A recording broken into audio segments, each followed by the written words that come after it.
आदाब नाजरीन, आप सभी का इस्तकबाल है हमारे ख़ास प्रोग्राम में, जहां पे हम बात करते हैं आपकी तालीम की, आपकी मुस्तकबिल की।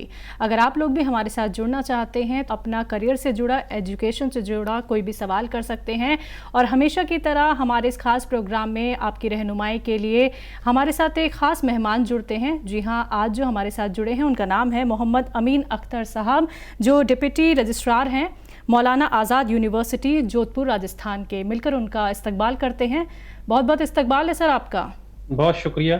सबसे पहला तो मैं आपसे यही सवाल करना चाहूँगी, जैसा कि एजुकेशन को लेके, करियर को लेके आज भी बहुत सारे स्टूडेंट्स ऐसे हैं, बहुत सारे यंगस्टर्स ऐसे हैं जो अवेयर नहीं हैं, जागरूक नहीं हैं। ऐसे बहुत सारे बच्चे भी हम देखते हैं, फैमिली भी हम देखते हैं। तो अवेयरनेस होनी बहुत क्यों ज़रूरी है? देखिए, सबसे पहले तो मैं ये कहना चाहूँगा कि जो हमारा एजुकेशन सिस्टम है, उसमें एक बड़ा फ्लॉ ये है कि हम एक भेड़ चाल की तरह से चलते चले जा रहे हैं। जी। क्यों चल रहे हैं, ये ऑब्जेक्टिव हमें क्लियर नहीं है। बिल्कुल।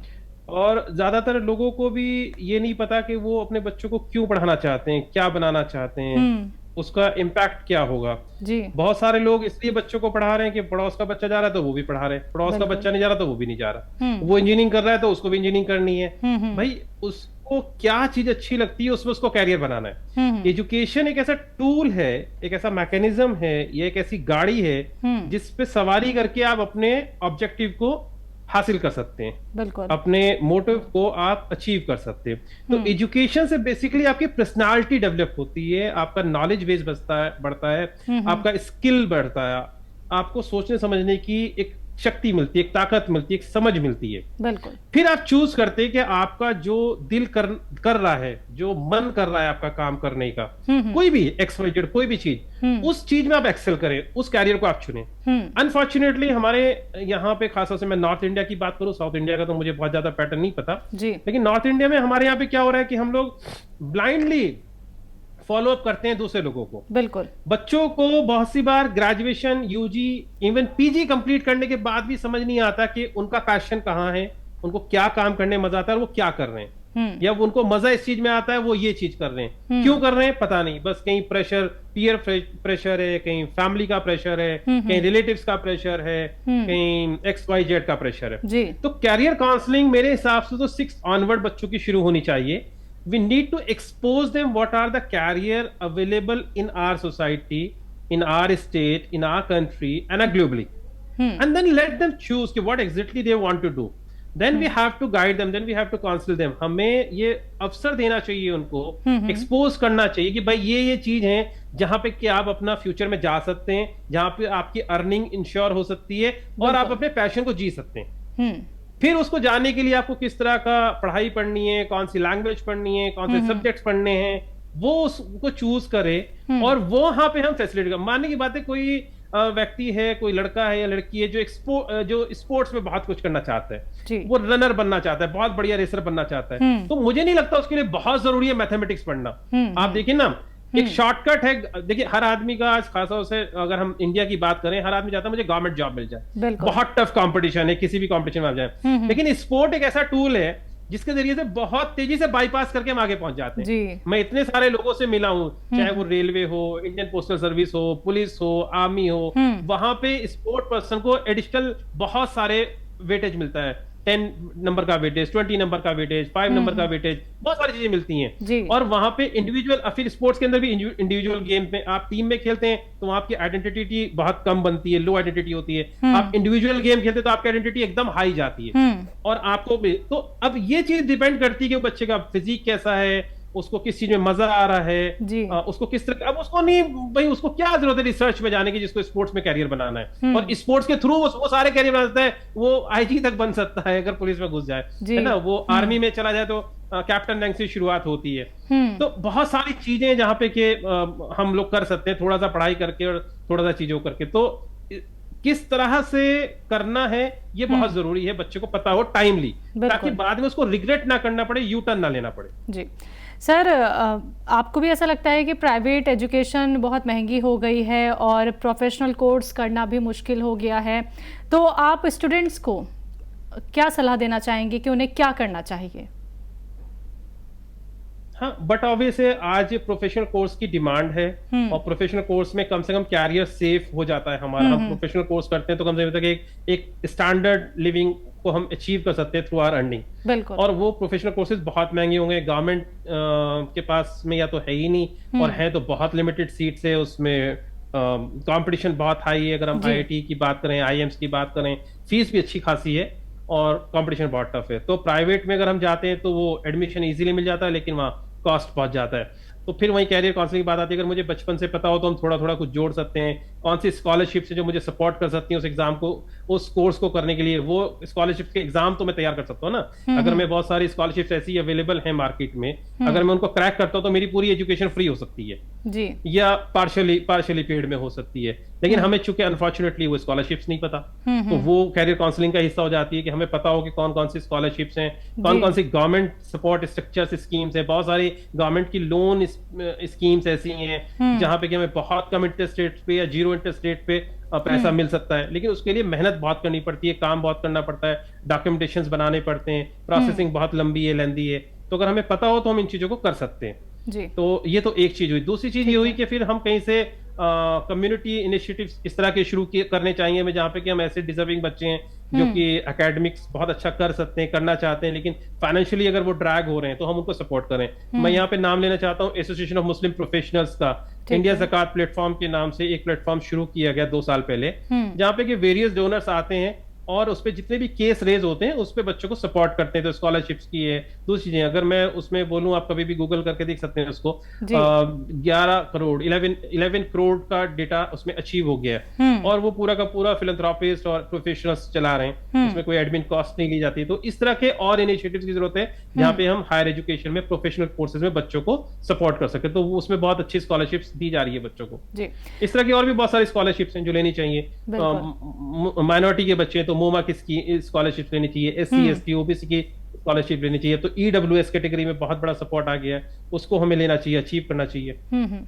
चलिए अमीन साहब, अगर मैं यहाँ पे करियर से रिलेटेड आपसे सवाल करूँ तो जो लोग हायर एजुकेशन लेने के बाद भी जॉब के लिए परेशान हैं, फिर छोटी मोटी कोई जॉब कर लेते हैं, क्योंकि देखिए एजुकेशन तो पूरी हो गई है और बिना जॉब के तो फिर गुजारा होता नहीं है, क्योंकि जब हम एजुकेशन अपनी प्रॉपर कर लेते हैं तो एक हमारा मकसद यही होता है कि हमारा फ्यूचर अब सिक्योर हो जाए। लेकिन जिस तरीके के हालात हम देखते हैं कि जो हायर एजुकेशन वाले लोग होते हैं वो छोटी नौकरी करते हैं, तो उनके लिए क्या बेहतर हो सकता है? देखिए, मैंने फिर वही कहा आपको जो मैंने जहां से बात शुरू की थी कि जब आपका पैशन कहीं और होता है, दिल कुछ और काम करने के लिए करता हो और आप गलत फील्ड में चले जाते हैं, यहाँ पे यानी कि जहाँ पे आपको मजा नहीं आ रहा होता, तो वहां पे आप वो लेवल अचीव नहीं करते जहाँ पे आप इंटरव्यूज क्रैक कर सकें, जहाँ पे आप जॉब। देखिए, आज ये मान के चलिए इंडिया में बहुत जॉब खाली हैं, अक्रॉस ग्लोब बहुत जॉब्स खाली हैं, बहुत सारे ऑफिस ऐसे हैं जहाँ पे आप जिस किसी से बात करिए प्रोफेशनल से, वो कहता है मुझे असिस्टेंट चाहिए, लेकिन मेरे को वो डिजायर्ड सेट ऑफ स्किल नहीं मिलता जो रिक्वायरमेंट है मेरी।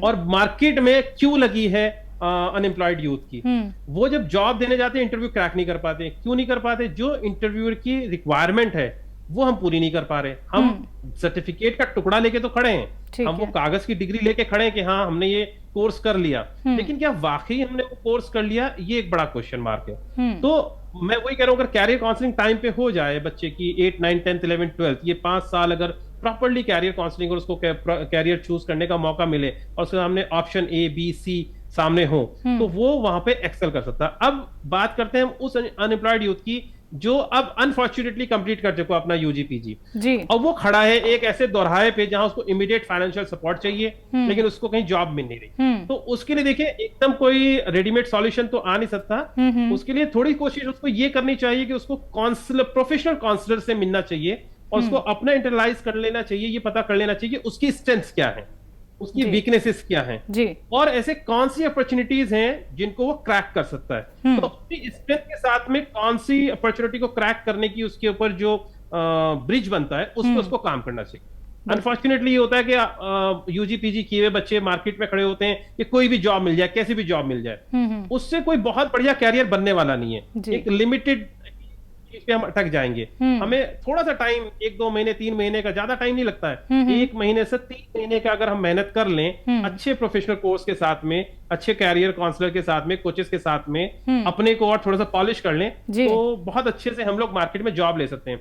ऐसे बहुत सारे पोर्टल्स आज अवेलेबल हैं ऑनलाइन। फिर मैं एएमपी की बात करता हूँ, एएमपी पावर के नाम से पोर्टल है, उसमें फ्री ऑफ कॉस्ट बच्चा जाके अपना रजिस्टर कर सकता है। वो जैसे अपने सेट ऑफ स्किल लिखेगा, डालेगा, उसके ऊपर एचआर की जो जो रिक्वायरमेंट आएगी ऑटोमेटिकली वो उसको कनेक्ट करते हैं, कोई पैसा नहीं देना है, फ्री ऑफ कॉस्ट पूरा पोर्टल। और ऐसे बहुत सारे पोर्टल हैं जो इंडिया में काम कर रहे हैं। बच्चे को ढूंढना पड़ेगा वो पोर्टल, थोड़ा सा टाइम लगाना पड़ेगा।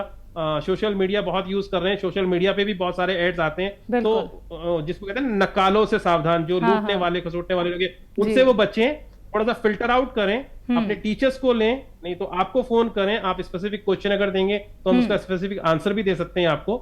वहां पर बच्चे थोड़ा सा अगर टाइम लगाएंगे तो हम कोशिश कर सकते हैं कि उनको कहीं सही ट्रैक पे लेके आए, उनको कुछ जॉब मिल जाए। बिल्कुल। एएमपी ने जी अमीन साहब, आपको थोड़ा सा यहाँ पे रोकूंगी, हाँ थोड़ा सा रोकूंगी आपको यहाँ पे। आपसे बात हमारी आगे और होगी और बहुत सारे सवाल आपसे करूंगी मैं, लेकिन कॉलर्स हैं जो हमारे साथ जुड़ गए हैं, बात कर लेते हैं उनसे। इस्तकबाल है आपका। हेलो। हाँ जी, क्या नाम है? गुड इवनिंग मैम, विशाल नाम है मेरा। वेरी गुड इवनिंग, सवाल करें। मैम मेरा सवाल ये था, मैंने इस ईयर अपनी ग्रेजुएशन कंप्लीट करी है। ठीक है। और साथ साथ मैंने इंग्लिश स्पीकिंग कोर्स भी किया है, बट कौन सा कोर्स किया है? इंग्लिश स्पीकिंग के लिए कोर्स। इंग्लिश स्पीकिंग का कोर्स, ठीक है। बट जब भी मैं अगर इंटरव्यू वगैरह के लिए जाता हूँ तो मैं प्रॉपरली वहाँ बोल नहीं पाता हूँ इंग्लिश, क्योंकि मेरा कॉन्फिडेंस बिल्ड नहीं रहता है वहाँ पे। तो मैं क्या करूँ इस चीज पे? ठीक है जी अमीन साहब। मैं समझ पाया तो ये कह रहे हैं इन्होंने अपना पीजी एमबीए किया है शायद। हाँ, ग्रेजुएशन कंप्लीट हो गई है, इंग्लिश स्पीकिंग कोर्स भी किया है, लेकिन जब भी ये इंटरव्यू के लिए जाते हैं तो इनको कॉन्फिडेंस वो नहीं आ पाता है, तो उसके लिए क्या करें? इनको पर्सनैलिटी डेवलपमेंट की क्लास कोई अटेंड करनी चाहिए, फ्री में भी बहुत सारी अवेलेबल हैं। जैसे अगर मैं देखो तो अभी आईआईटीज बहुत सारे कोर्सेज ऑनलाइन करा रहा है, even Oxford university online personal development के बहुत सारे कोर्सेज फ्री ऑफ कॉस्ट करा रही है, वो अटेंड करने चाहिए। और सेकंड सजेशन मेरा ये होगा कि इनको जल्दी से कोई बीपीओ ज्वाइन कर लेना चाहिए 2 महीने के लिए, भले ही वहां पैसे बहुत कम मिले। वहां पे कम से कम ये रहेगा कि स्क्रीन ऑफ के सामने आपको माइक पे बोलना है, आपको कॉन्फिडेंस आ जाएगा। चलिए, तो आपको कॉन्फिडेंस कैसे आ सकता है बहुत अच्छे से अमीन साहब ने आपको बता दिया है। तो नाजरीन, आप लोग भी ऐसे ही अपना एजुकेशन से जुड़ा, करियर से जुड़ा सवाल कर सकते हैं, इन नंबर्स पे कांटेक्ट कर सकते हैं जो आपके सामने लगातार हम दिखा रहे हैं। अमीन साहब, प्रोग्राम की शुरुआत में आपने जिक्र किया कि ज़रूरी नहीं है कि आप किसी कोर्स को करके ही आप आगे फ्यूचर अपना सिक्योर कर सकते हैं, बल्कि आपने स्पोर्ट्स का एक बहुत बड़ा एग्जाम्पल भी हमें दिया। तो मैं यही आपसे सवाल करना चाहूँगी, जैसे कुछ लोग होते हैं वो डिग्री नहीं करते, वो डिप्लोमा कर लेते हैं, तो क्या ये भी बेहतर है कि डिग्री ना की जाए और डिप्लोमा कर लिया जाए, उससे भी हम आगे जॉब के लिए अच्छे स्कोप हमें मिल सकते हैं?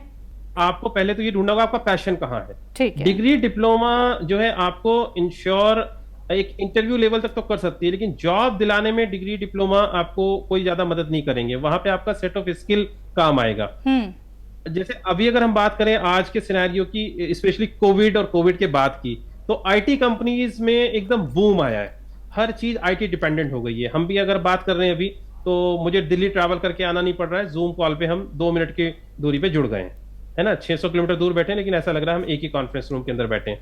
तो ये टेक्नोलॉजी का कमाल है। आज टेक्नोलॉजी में चाहे आप कोई दुनिया का बड़ा नाम ले लें, जितनी बड़ी कंपनी है, उनको डिग्री नहीं चाहिए, उनको सिर्फ आपका सेट ऑफ स्किल चाहिए जी, है ना। मैं ये नहीं कह रहा कि वो सारी जॉब बिना डिग्री की देते हैं, लेकिन कुछ सेक्टर उनका ऐसा है जहां पे उनको डेवलपर्स चाहिए, जहाँ पे आप पैशनेट डेवलपर्स चाहिए जो काम कर सकते हैं, डिलीवर कर सकते हैं, और उनकी सैलरीज लैक्स में है ना। एक ड्रीम जॉब आप ले सकते हैं वहां पे, अगर आप उस फील्ड में एक्सेलेंस की याद जरूरत है। आप जो काम करें उसमें अपने को इतना बेहतर करें, आप ये कहें कि मैं हर वो काम कर सकता हूं उस डोमेन का जो मुझे दिया जाएगा, तो उसके लिए जॉब अवेलेबल। ठीक है। तालीम से जुड़ा कोई भी सवाल करना चाहते हैं तो इन नंबर्स पे कांटेक्ट कीजिए जो आपके सामने लगातार हम दिखा रहे हैं। कई बार हम देखते हैं कि स्टूडेंट्स अवेयर नहीं होते हैं कि उन्हें करना क्या है।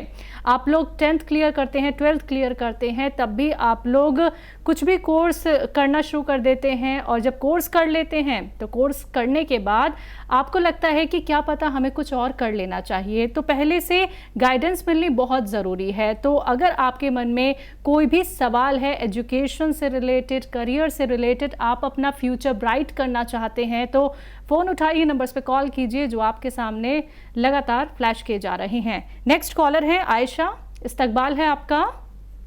हेलो, बताएं आयशा। हाँ, मेरा सवाल ये, मेरा एक कज़न ब्रदर है, ठीक है, जिसने सिर्फ 7th क्लास तक पढ़ाई की है और उसके आगे उसने स्टडी नहीं करी है। हाँ, और वो अब स्टडी करना चाहता है, लेकिन फाइनेंशियल प्रॉब्लम की वजह से हमने छोड़ दी थी स्टडी। वो काम भी करता है और अभी, तो वो अपनी स्टडी अब कैसे कर सकता है?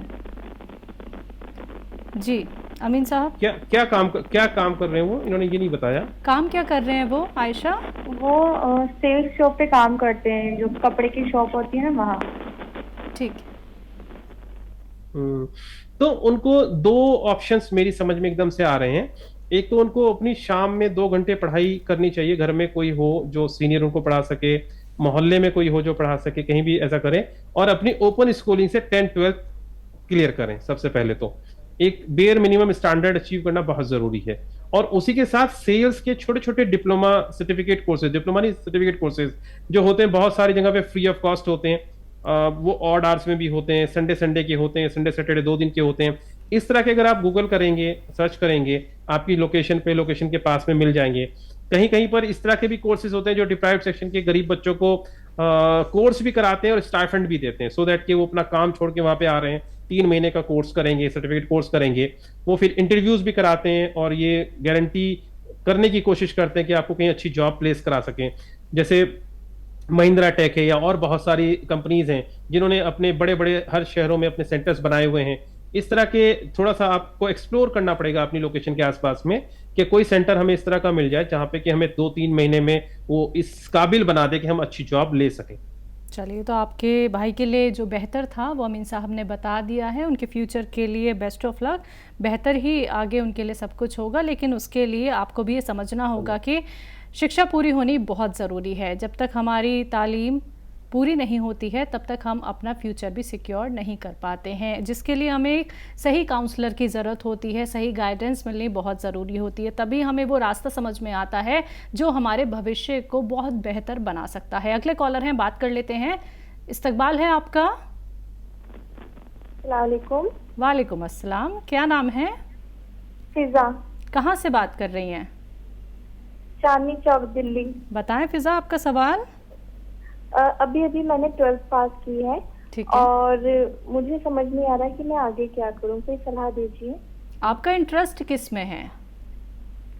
ज्यादातर तो मेरा इंटरेस्ट मतलब लॉ साइड में है, बट मुझे समझ नहीं आ रहा। अच्छा, आपने 12th की है फिजा, तो 12th में आपकी स्ट्रीम क्या थी? आर्ट थी, साइंस साइड थी? आर्ट्स थी। ठीक है, चलिए जी अमीन साहब। ओके, तो ऐसे बच्चों को फिर मैं वही कहूंगा कि नियर बाय किसी काउंसलर से बात करनी चाहिए, या स्पेसिफिक पूरा डिटेल अपने बारे में लिख के भेजना चाहिए कि एग्जैक्टली कितने सब्जेक्ट से, कौन सी सिटी में वो बेस्ड हैं, उनका सेट ऑफ स्किल और क्या है, उसके अलावा वो और क्या क्या चीजें जानती हैं। या फिर हर डिस्ट्रिक्ट में अभी गवर्नमेंट के भी काउंसलिंग काउंसलिंग सेंटर्स शुरू हो गए हैं। बहुत सारे स्कूल्स के अंदर भी काउंसलिंग सेंटर्स हैं, बहुत सारी एनजीओ अपने काउंसलिंग सेंटर्स चलाते हैं। ऐसे बच्चों को कोशिश थोड़ी सी करनी पड़ेगी, क्योंकि ऐसे तो बहुत ओपन एंडेड क्वेश्चन है कि 12th किया है और मुझे कोई जॉब नहीं मिल रही, समझ नहीं आ रहा क्या करूं, किस शहर में है, कौन से गांव में है, कौन सी धानी में है, ये पहले पता करना बहुत जरूरी है। लॉ करना चाहती है सर? अच्छा, तो लॉ के लिए तो बहुत आसान सी चीज है, वो देखें उनके नियर बाई कौन सी यूनिवर्सिटी है और एंट्रेंस एग्जाम दें, और गवर्नमेंट स्कूल को कोशिश करें कि गवर्नमेंट स्कूल में एडमिशन हो जाए, तो आपकी वहाँ फ्री ऑफ कॉस्ट की पढ़ाई होगी। और अगर वो फाइनेंशियली कैपेबल हैं तो प्राइवेट बहुत सारी यूनिवर्सिटीज है जहाँ जा सकते हैं। जैसे लॉ के लिए अगर हम बात करें तो इस टाइम इंडिया में सबसे बेस्ट लॉ कॉलेजेस जो अवेलेबल हैं, नेशनल लॉ यूनिवर्सिटीज अवेलेबल हैं। वो I think 6 national law universities हैं इंडिया में, और बहुत सारे ऐसे अच्छे कॉलेजेस हैं जहाँ पे आप जा सकते हैं। AMU है, BHU है, DU है, जामिया है, तो इस तरह के बहुत सारे और अच्छे कॉलेजेस भी हैं। अब ये डिपेंड करेगा कि वो कहाँ हैं और किस तरह का उनका अपना बैकग्राउंड है और कैसे जाते हैं। लॉ 12th के बाद भी होता है इंटीग्रेटेड 4 ईयर कोर्स, और लॉ ग्रेजुएशन के बाद भी होता है। जी, जो स्टूडेंट्स आपको सुन रहे हैं, तो आपकी तरफ से मैं उनके लिए ये मैसेज ज़रूर पहुंचाना चाहूँगी कि जो यंगस्टर बिजनेस के लिए या फिर जॉब के लिए या गवर्नमेंट जॉब के लिए तैयारियां करते हैं, तो आपके अकॉर्डिंग इन तीनों में से क्या बेस्ट है, ये ज़रूर मैं आपसे जानना चाहूँगी। बड़ा ओपन एंडेड क्वेश्चन है आपका। जी। देखिए, बेस्ट की डेफिनेशन हर किसी के लिए अपनी अलग है। बिल्कुल। है ना? तो बेस्ट मेरे लिए क्या बेस्ट है वो दूसरे के लिए भी बेस्ट होगा, ऐसा कोई जरूरी नहीं। उनका सेट ऑफ स्किल क्या है, उनको किस चीज में मजा आता है, लाइफ ऑब्जेक्टिव क्या है, वो क्या करना चाहते हैं जिंदगी में, क्यों करना चाहते हैं जी। ये सब के साथ जब मैचअप करेंगे तो वो उनके लिए बेस्ट होगा। लेकिन सर, यंगस्टर मैं देख रही हूँ आजकल बिजनेस की तरफ बहुत जा रहे हैं। उनको लगता है कि एक तो अपना काम होता है, किसी के अंडर काम नहीं करना पड़ता है, और अपना एक वर्किंग आवर होता है। ये नहीं कि हमें 12-12 या 13-13 घंटे जॉब करनी होती है और अच्छी खासी उनकी अर्निंग हो जाती है। तो ये जो मेंटल स्टेटस भी हो गया है यंगस्टर का, क्या ये सही है? देखिए, ये ट्रेडिंग में तो हो सकता है जो आप कह रहे हैं, बिजनेस में तो नहीं होता। बिजनेस वाले को तो 24 घंटे काम करना होता है। अगर आप किसी भी बिजनेस वाले को देखें तो वो बेचारा सुबह 6 बजे अर्ली मॉर्निंग जा रहा होता है। मैं अगर एग्जांपल लूं, जो मंडी के अंदर जिसका बिजनेस है, वो 4 बजे जाके उसको मंडी खोलनी पड़ती है। कहाँ आराम है उसकी जिंदगी में? पैसा है लेकिन आराम नहीं है, है ना? जो आईटी फील्ड में काम कर रहे हैं, अगर यूएस के क्लाइंट्स हैं उसके, पूरी रात जाके वो कंप्यूटर पे काम कर, जी जी, दिन में इंडियन नहीं सोने देते और रात में अमेरिकन नहीं सोने देते।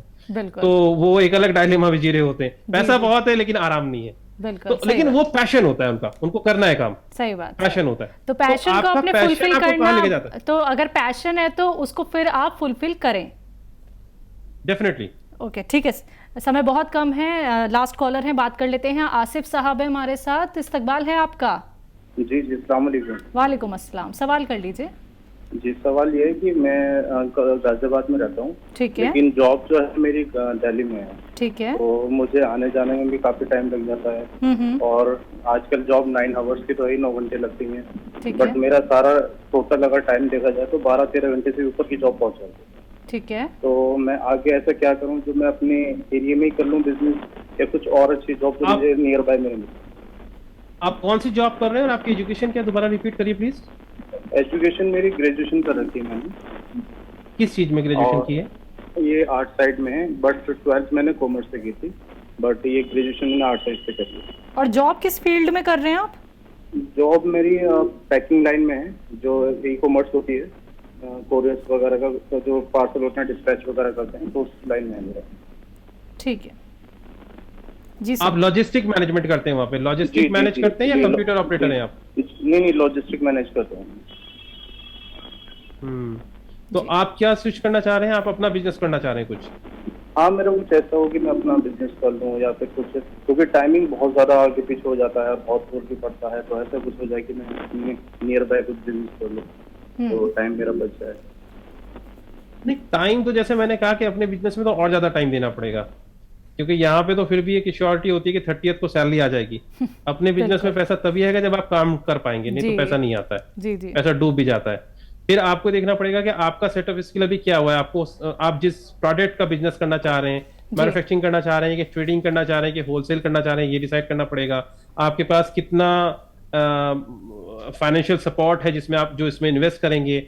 आपको ये क्या पता है कि उसका सोर्स ऑफ ओरिजिन कहाँ से है, आप कैसे उसको प्रिक्योर करेंगे, कहाँ सेल करेंगे, आपकी स्ट्रैटेजी क्या होगी सेल करने की, आप डिस्ट्रीब्यूशन कैसे करेंगे। तो ये बहुत सारे क्वेश्चन है जो आपको एक बार किसी अच्छे काउंसलर के साथ बैठ के फिर काम करना पड़ेगा। इतना आसान नहीं है बिजनेस करना। बिजनेस तो छोटी सी दुकान भी बिजनेस है और अंबानी जी का भी बिजनेस है। अब वो डिसाइड करना पड़ेगा कौन से बिजनेस की आप बात कर रहे हैं। बिल्कुल। तो वक्त यहाँ पे बहुत कम था आसिफ साहब, नहीं तो हम बहुत और डिटेल में आपसे बात करना चाहते थे। लेकिन आप सभी नाजरीन से कहना चाहूँगी कि अगर आप लोग भी हमारे साथ ऐसे ही जुड़ना चाहते हैं तो ये वीकली प्रोग्राम है, फ्राइडे टू सैटरडे आप लोग हमारे साथ जुड़ सकते हैं। और अमीन अख्तर साहब, आपने अपना वक्त हमें इतना कीमती दिया, आपने हमारे स्टूडेंट्स की रहनुमाई की, उसके लिए बहुत बहुत शुक्रिया आपका। बहुत शुक्रिया। और कभी भी ऐसे क्वेश्चन अगर आपके पास आते हैं आप मुझे ईमेल कर सकते हैं, मैं इंशाल्लाह उस पर जवाब देने की कोशिश करूंगा। बहुत बहुत शुक्रिया sir, thank you so much. तो नाजरीन, आज के हमारे इस खास प्रोग्राम में बस इतना ही। आप लोग देखते रहिए तहजीब टीवी। मुझे दीजिए इजाज़त, आदाब।